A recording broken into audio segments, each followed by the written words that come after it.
You ever see that perfect brush finish on stainless, like on the outside of a stainless steel refrigerator when you're walking past the appliance section with the family and you just kind of stop and you're like, damn, even the kids stop and stare at it, right? Okay. That right there is called linear finishing, which is not the same as the random swirl patterns you get when you're using an orbital sander. It's not what we're talking about today. We're talking about linear. And the right kind of linear finish all comes down to one thing. You guessed it, your abrasive drum, which are all on sale this month with code DRUM15. Now that drum connection, that's your connection between your tool and your finish. And if you pick the wrong one, you're going to be fighting the job right out the gate. So all that being said today, let's break this down. First up, non-woven drums.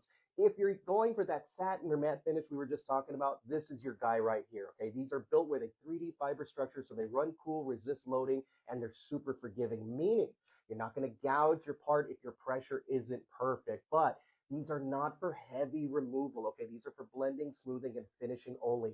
This is your final stage tool when you want that clean, consistent look.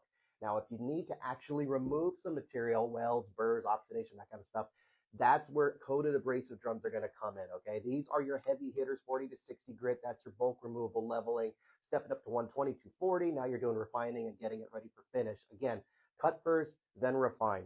Now, if you want to save some time and look like a genius while you're doing it, you check out the inner leaf drums, okay? These alternate between coated abrasive and non-woven. So you're basically cutting and finishing all at the same time, which is super great. Huge time saver on sheet metal and decorative work, trust me.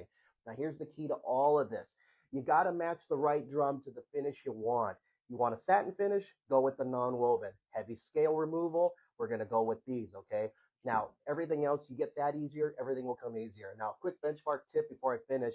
Keep your passes consistent, same direction as the rotation. Don't force it. Let the abrasive do the work. And keep your material clean of oil and grease so that you don't load up your drums. Because at the end of the day, this is what's going to separate the, yeah, that works kind of people from the, now that looks professional kind of people, okay?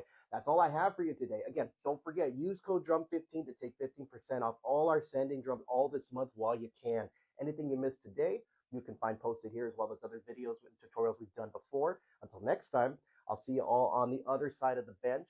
This is Victor with Benchmark Abrasive saying, if it ain't BA, it's probably BS.